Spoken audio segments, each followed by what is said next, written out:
Welcome to episode 31 of the Resurrection Podcast. I am Acusio Bivona.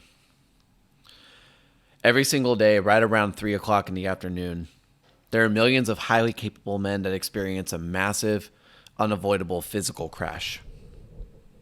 And if you're a man running your own company, you probably know exactly what this looks like. You start the day incredibly aggressive and totally dialed in. You're putting out the fires, you're holding the heavy friction of the work, and you're driving the business forward with sheer force of will and strength. But by that mid-afternoon time, you start to hit a massive physical wall, and your momentum starts to die. You find yourself staring at the screen, reading the exact same sentence on an email 3 times over and over and over again, but not really able to comprehend a single word. Your focus begins to shatter, your patience starts to vanish, and you become highly irritable when someone asks you a really simple question. And a lot of times the immediate instinct is to treat this crash like a minor inconvenience. And sometimes it's assumed that it's just that time of day and that you just need a quick fix. So I can imagine you standing up, walking to the kitchen, and grabbing the 4th cup of coffee or an energy drink just to get that artificial energy boost. And you just, again, kind of assume that you might just be a little bit tired. But what I'm going to talk about in this episode is that in reality, we're completely misdiagnosing the problem. We're going to look at the undeniable physical truth behind that afternoon wall. And we're going to break down why your exhaustion isn't just a caffeine deficiency, and why relying on those artificial spikes is actively destroying your physical foundation, and why that 3 o'clock crash is actually a massive warning sign of a severe hardware leak. So when a man running his own company hits that afternoon wall, his first instinct is almost always to try and stimulate his way out of the problem.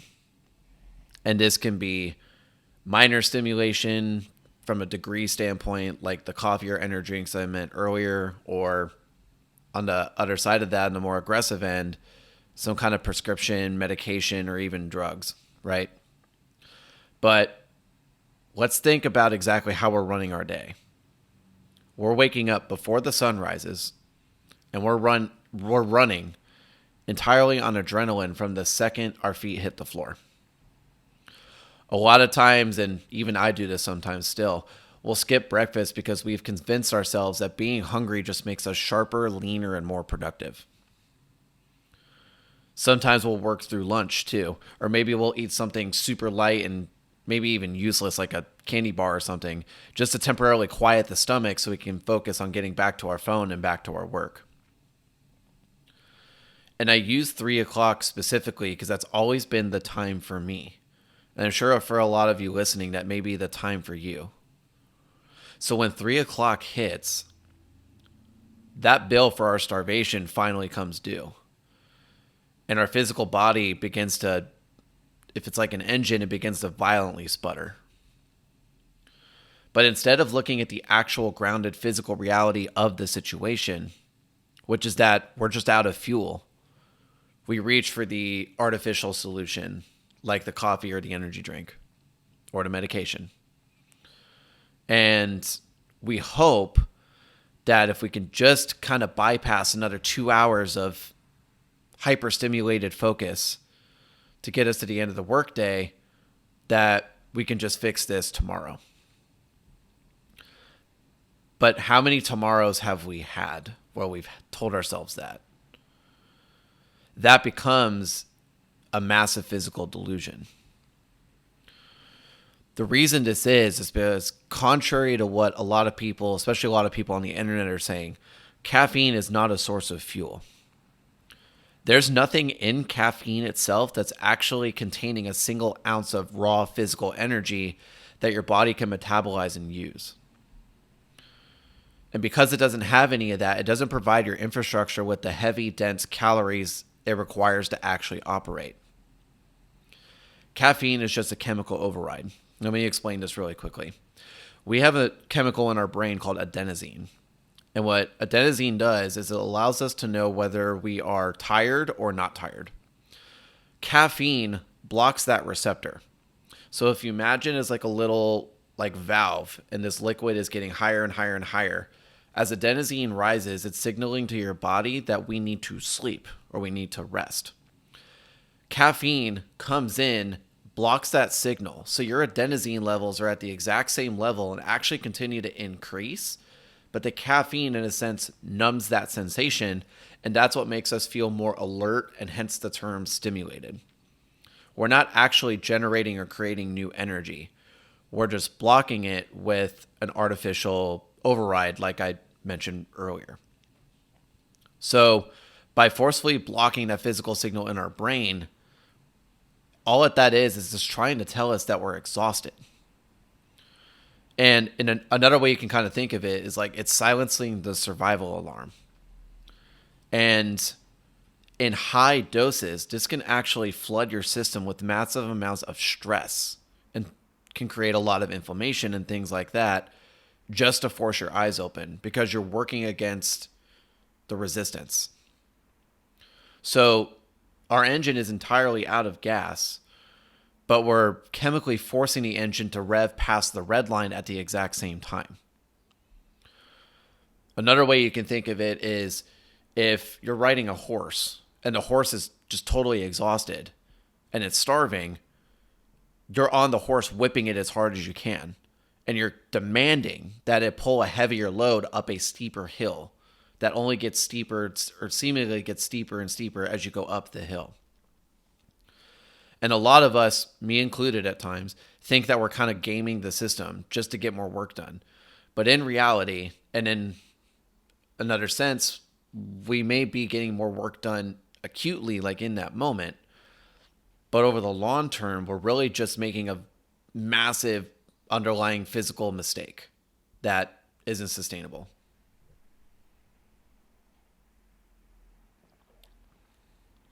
So continuing this kind of under the hood look of what this looks like when we start shutting down the afternoon. One thing I want to make really clear is that your brain and your body are not magic, right? They are magical and they're incredible, but they are not themselves magic.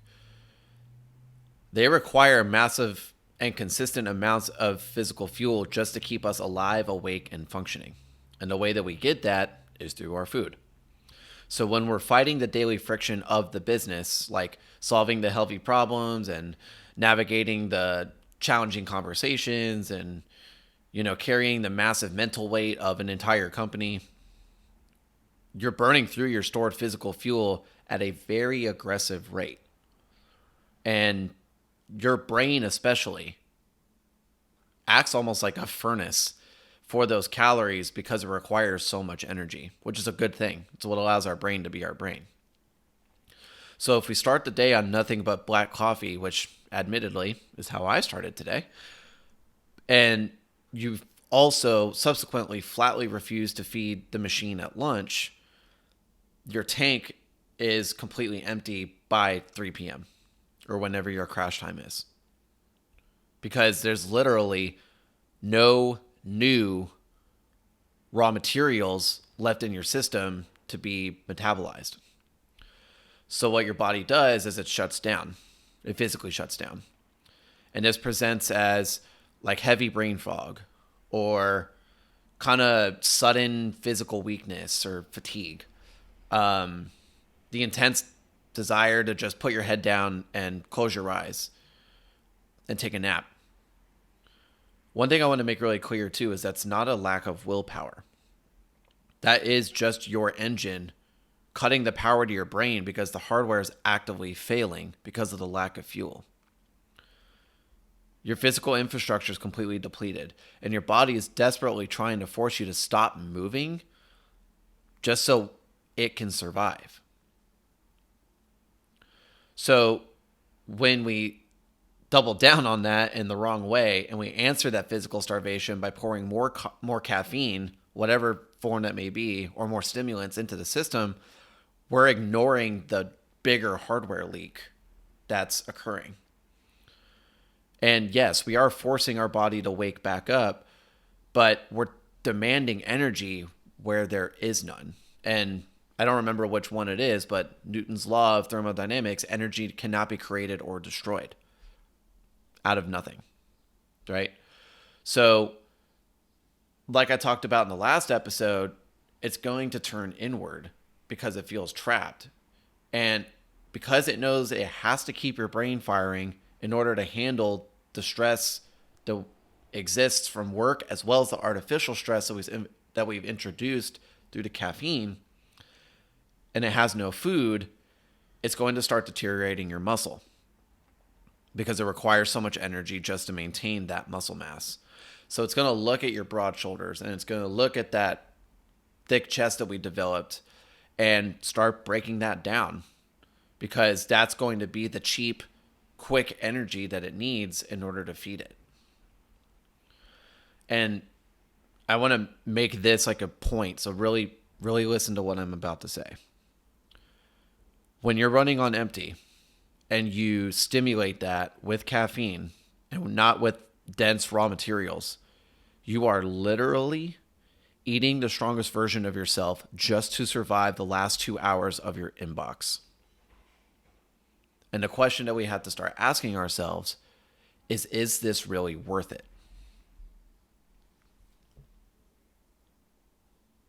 And I know a lot of times when we hit this wall, we try to just get through it with sheer willpower. I've done it hundreds, thousands of times in my career too. We refuse to step away from the desk. We lock our eyes onto the screen and, our shoulders begin to roll forward. And we assume that because we're physically suffering in the chair, we are also being highly productive. And I think this is something I would like to see change. We begin to see the physical exhaustion as a badge of honor, which I think is interesting, to say the least. But we're completely convinced that ignoring our body's physical alarms is a proof of grit, which is wrong. Because when we look at the actual grounded reality of that output between 3 and 5 o'clock, at that time, you're probably not doing heavy, impactful work, right? Because how can you? A physically starved brain completely loses its capacity for high-level problem solving. So when your body is running on absolute fumes and artificial stimulants, your biological engine forces your mind to shut down. It cuts the power to the highest functioning parts of the brain in order to conserve energy and keep you awake. So we lose that ability to stop really effectively solving complex problems. And we default to the lowest, cheapest forms of work. We just kind of, endlessly refreshing the inbox, hoping that a random bullshit task that requires no brain power will suddenly appear so that we can feel productive.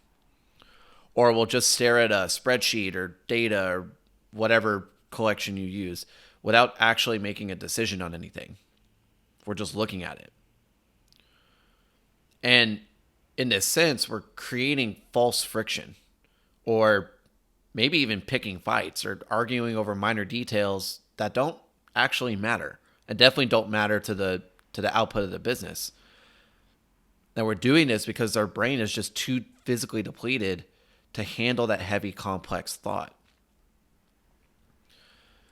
And what this does is it creates the illusion that we're outworking everyone else. But the reality is that's not true, and it's more brutal than that.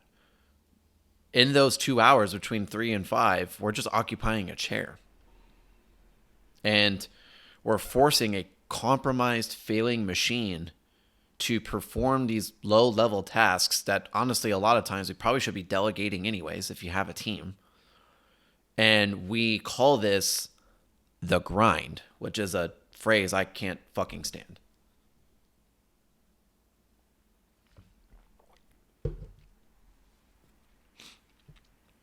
And I remember exactly what this looked like when I was running.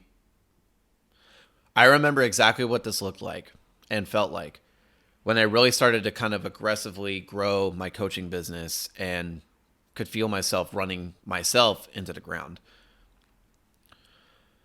I remember too that, because of the manosphere and just masculinity in general, especially here in the United States, I used to measure my success a lot by how little sleep I was getting and how much coffee I could drink.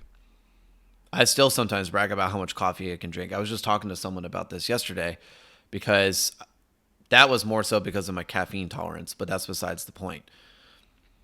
And by 3, 4 o'clock in the afternoon, my my body was just done. It was hollowed out. And I would do my, evening sessions after that, despite being super, super, super tired. And my body was just in a constant state of panic from the caffeine and the sleep deprivation.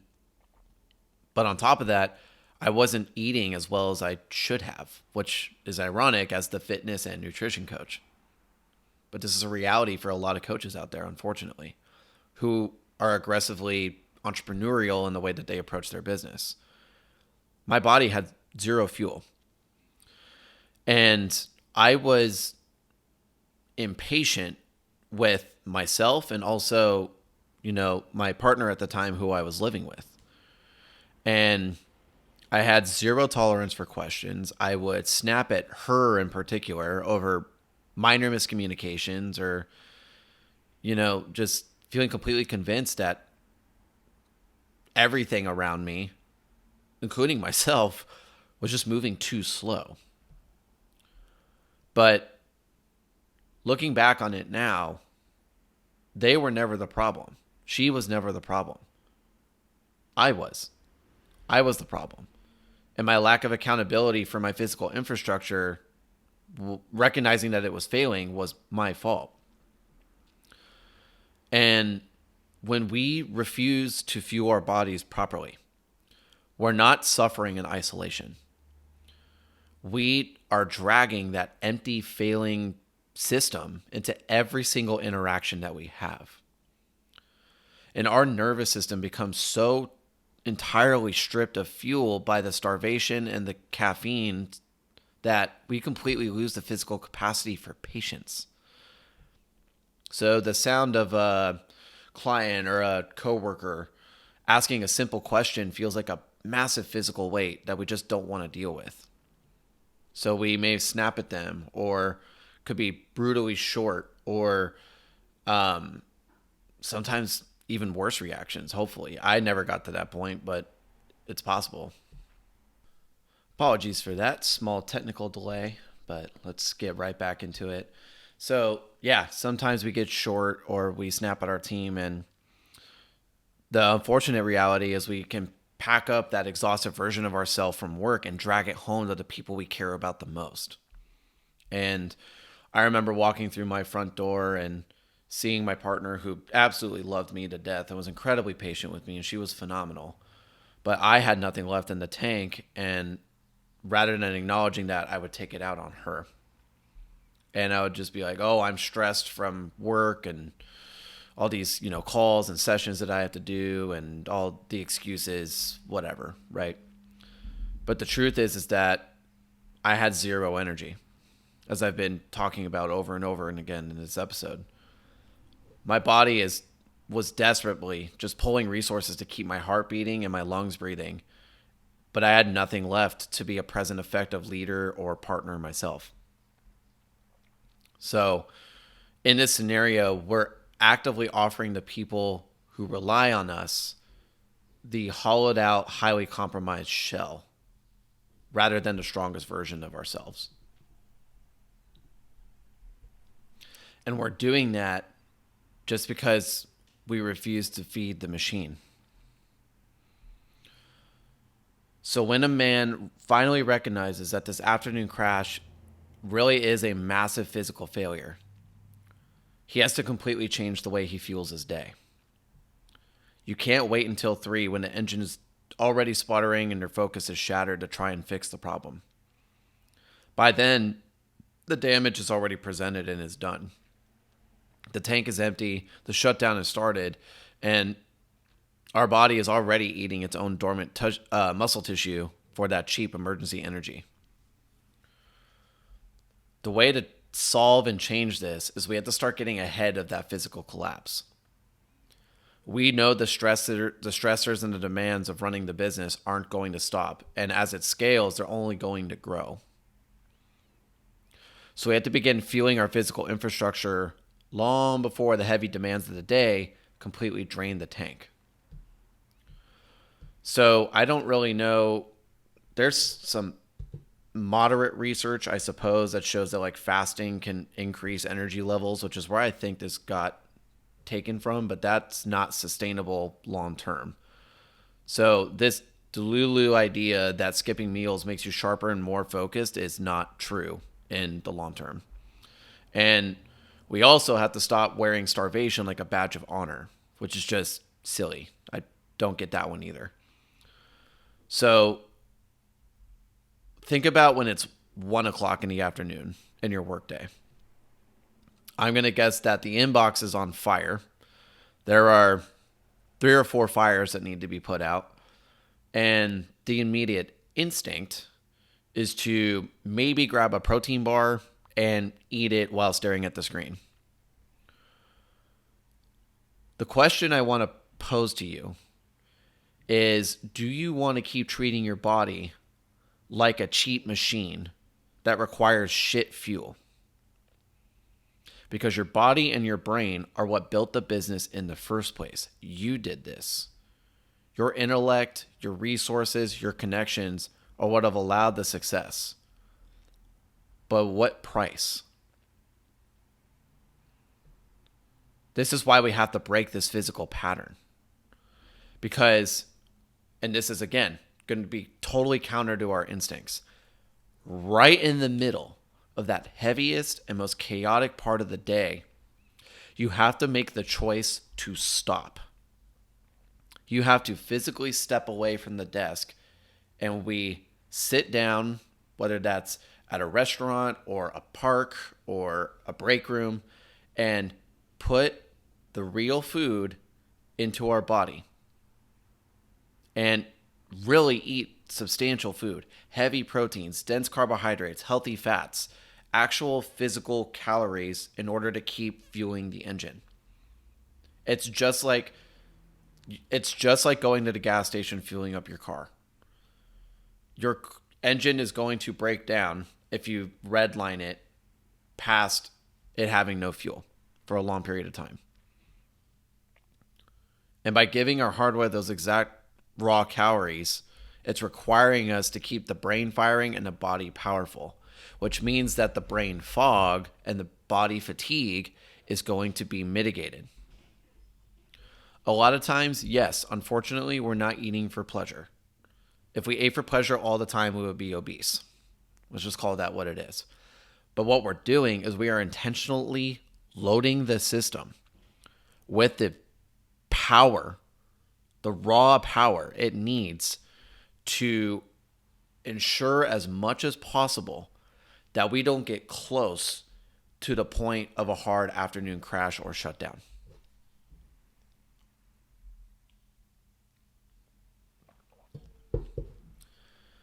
Now, along with this, when we decide to make the committed decision to fix this, there is another reality we have to accept as a result of this decision.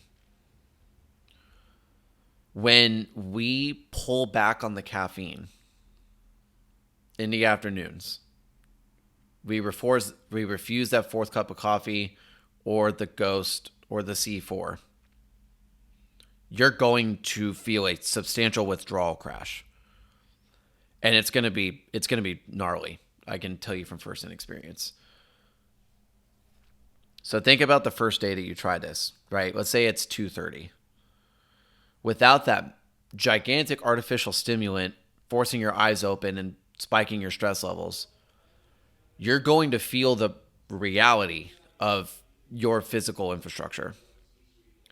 Your eyelids are going to feel like they weigh 20 pounds. The brain fog is going to feel thicker than ever.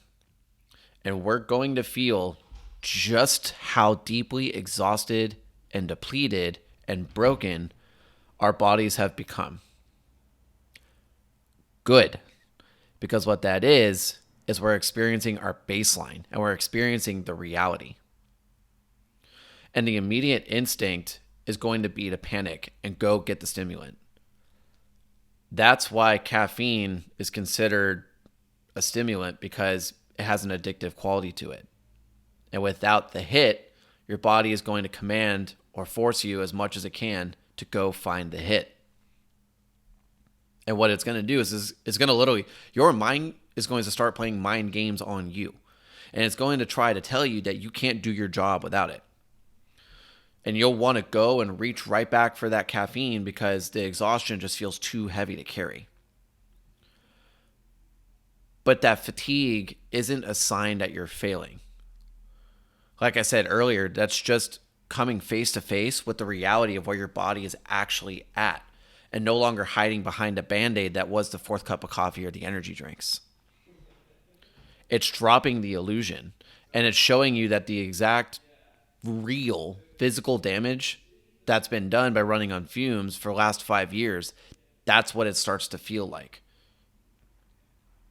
So we have to be brave enough to confront that baseline as reality. We have to accept that that withdrawal feeling is terrible, but it's also the beginning of the healing process or the transformation process or the resurrection process. And you let the artificial spikes clear. You carry the weight of that exhaustion for a few days. It's not going to last as long as you think. And you'll start systematically feeding and rebuilding the machine. You have to just be disciplined. And you have to prove to yourself that you can do this and that you can generate the raw physical power without relying on that cheap chemical crutch or Band-Aid just to survive the life and business that you've been building. Because the reality of all of this is we are not building these businesses to survive. We are building these businesses to leave a legacy, to serve others, to provide for our families, and to enjoy life. And the whole reason that I have this podcast is to help people like you who are ambitious, who are driven, who want to change the world, just like I do. Change the narrative of grind culture, change the narrative of hustle culture, and allow you to live a life of fulfillment and pleasure and joy without committing and being a slave to the business and the growth and sacrificing your body as a result of it. So let's look at the reality of how things change after a couple days of going through that withdrawal process and what starts to happen. We make that commitment on a Tuesday. It's now Thursday. After pushing through that heavy physical withdrawal, which after a couple days you may still be going through, and when you stop starving yourself, and when you finally start putting that dense, heavy fuel into the machine right in the middle of your day, your baseline is naturally going to shift. And your body is going to stop operating from a place of panic and from a place of safety.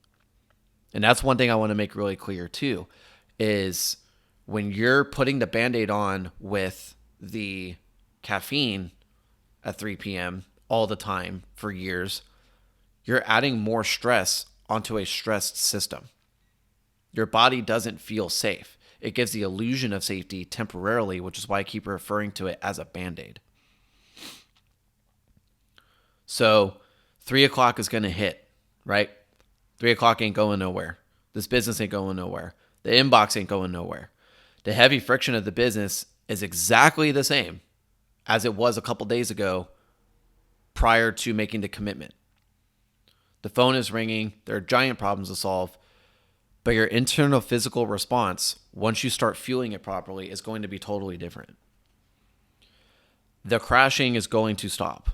Or at the very least, it's going to be way less intense. We're not just staring blankly like a hollow shell at the screen, trying to read the same sentence 45 times, and are not reaching for that artificial stimulant just to force your eyes open. We're not nearly as irritable as we were before when an employee walks into the office to ask a simple question. And that's because the engine has the fuel to operate fully. And it's no longer trapped in a state of survival and starvation and induced artificial stress. So your mind becomes sharper, your body is calmer, it's quieter, and it's grounded. Your physical infrastructure actually now processes the real raw calories needed to solve those complex problems and handle the massive weight of the company. You are now solidifying yourself as the physical anchor and leader in the room throughout the entire day, not just up until 3 o'clock. You handle the afternoon pressure with a deep, undeniable physical confidence because your engine is running on the correct fuel source. It's no longer running on fumes, and it's no longer bleeding out, being protected by a Band-Aid that can never last. And then when you finally shut the computer down and drive home, you're not a hollowed out, burnt out, exhausted shell for your family. There's still energy left, and maybe even more to have, to enjoy the time with your family and your kids and play around with them and roll around on the floor, or the dog or the cat or the pig or whatever your situation may be. The energy is there. And it's those people, that's why we do this, man. It's for those people, the people that we love the most. So we're no longer just surviving the last 2 hours of the day and walking through, sliding our feet on the ground because we're so tired. We have the physical power and the physical presence to now match the ambition that has built the company over the last decades in the first place.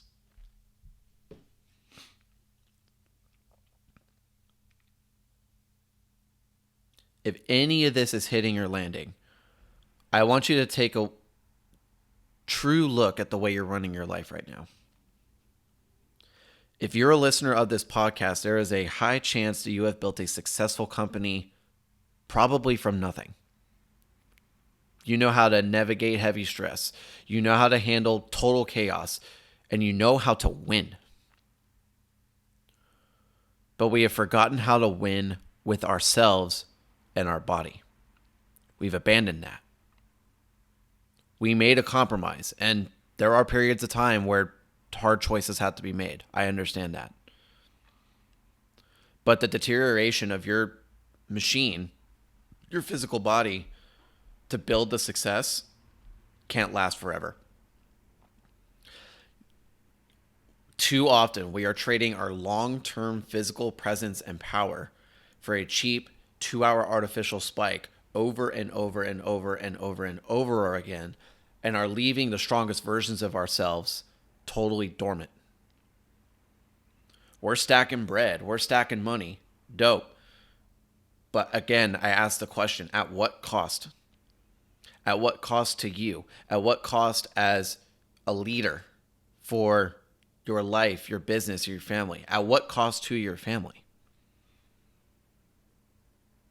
Eating your muscle just to survive is a terrible strategy. If we're going to talk business strategy, it's the worst business strategy you can make. Because you're attempting to build an unbreakable business on a fragile, broken infrastructure. That's a bad math equation.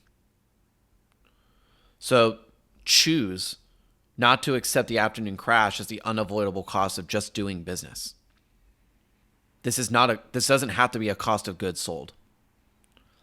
Don't whip an exhausted, starving horse and hope it can somehow carry you to the finish line. You can't outthink a physical shutdown. You can't build a massive, lasting legacy if your hardware is actively failing underneath your clothes every single fucking day. So if you're a man running his own company and you're ready to completely fix the hardware leak, if you're completely ready to fix the weak hardware leak, say that 3 times fast. And if you're ready to strip away the cheap stimulants, confront the baseline, and actually feed the machine so you can grow into the strongest version of yourself you don't even know exists yet, make the move. Go to the description of this episode. Go to the show notes. I forget what they're called for podcasts. There's a There's a description for the system diagnostic. It is free and it will show you what to begin doing for 48 hours. That's where you start.